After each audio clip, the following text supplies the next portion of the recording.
হবে শেষ নবীজির উম্মত বলে দাবি করে যদি ওই নবীর চেয়ারে কাদিয়ানীরা দখল করে?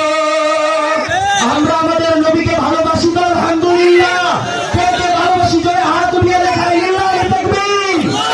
আজকের আশিকে রাসূলের মঞ্চ থেকে বলে দিতে চাই আমাদের নবীর পরে আর কোন নবী নেই, ঠিক কি না জোরে বলেন?